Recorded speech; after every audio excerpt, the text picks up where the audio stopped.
കുടുംബ പ്രശ്നങ്ങൾ പറഞ്ഞു തീർക്കുന്നതിന് പകരം പങ്കാളിയുടെ ജീവനെടുക്കുന്നതും അവരെ ആക്രമിച്ച് പരിക്കേൽപ്പിക്കുന്നതുമായ സംഭവങ്ങൾ വർദ്ധിക്കുകയാണ്. വീട്ടിലെ പ്രശ്നങ്ങൾ പൊതുസ്ഥലത്തേക്ക് നീളുന്ന ഒട്ടേറെ സംഭവങ്ങൾ ഇപ്പോൾ പലയിടങ്ങളിൽ നിന്നും കാണാൻ കഴിയും. പാലക്കാട് കൊഴിഞ്ഞാമ്പാറ ബസ് സ്റ്റാൻഡിൽ വെച്ചാണ് ഭാര്യയെ ഭർത്താവ് കുത്തി പരിക്കേൽപ്പിച്ചത്. നീറിപ്പാറ സ്വദേശിയായ ഗീതയെയാണ് ഭർത്താവ് ഷൺമുഖം കൊലപ്പെടുത്താൻ ശ്രമിച്ചത്. ഷൺമുഖത്തെ പോലീസ് കസ്റ്റഡിയിലെടുത്തു.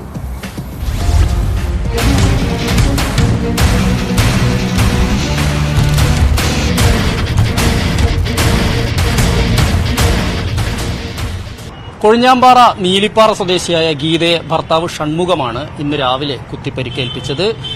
രാവിലെ 7:30 ഈ നീലിപ്പാറയിലുള്ള ബസ് സ്റ്റോപ്പിൽ ബസ് കാത്തു നിൽക്കുകയായിരുന്നു ഗീത ജോലിക്ക് പോവുകയാണ്. ഇവർ രണ്ടുപേരും കഴിഞ്ഞ കുറച്ച് കാലങ്ങളായി പിരിഞ്ഞു താമസിക്കുകയായിരുന്നു. അങ്ങനെ ജോലിക്ക് പോകുന്നതിനിടയിലാണ് കത്തിയുമായി എത്തിയ ഷൺമുഖം ഇവരെ കുത്തിപ്പരിക്കേൽപ്പിക്കുകയായിരുന്നു. ഗുരുതരമായി പരിക്കേറ്റ ഗീതയെ ആശുപത്രിയിൽ പ്രവേശിപ്പിച്ചിട്ടുണ്ട്. എന്തായാലും ഇയാൾ കൊലപ്പെടുത്തുക എന്നുള്ളൊരു ലക്ഷ്യത്തോടു കൂടി തന്നെയാണ് വന്നത് എന്ന് തന്നെയാണ് ദൃക്സാക്ഷികൾ ഉൾപ്പെടെ പറയുന്നത്. കാരണം അവിടെ ഉണ്ടായിരുന്ന ബസ് ഡ്രൈവറായ സുലൈമാനാണ് ഇയാളെ കീഴ്പ്പെടുത്തിയത്. അല്ലാത്ത പക്ഷം ഒരുപക്ഷെ ഭാര്യയെ കൊല്ലുക, അവരുടെ ജീവൻ തന്നെ അപായപ്പെടുത്തുക എന്നുള്ളതിലേക്ക് കാര്യങ്ങൾ എത്തുമായിരുന്നു. തുടർന്ന് ഓടിക്കൂടിയ നാട്ടുകാർ ഈ സ്ത്രീയെ യഥാസമയം ആശുപത്രിയിൽ എത്തിക്കുകയാണ് ചെയ്തത്.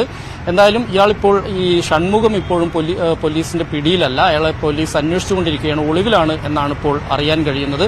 മുമ്പും ഇതുപോലെ തന്നെ ഗീതയെ ഇയാൾ ആക്രമിച്ച സംഭവം ഉണ്ടായിട്ടുണ്ട്. കുടുംബ പ്രശ്നമാണ് ഈ ആക്രമണത്തിന് പിന്നിൽ എന്നാണ് അറിയാൻ കഴിയുന്നത്.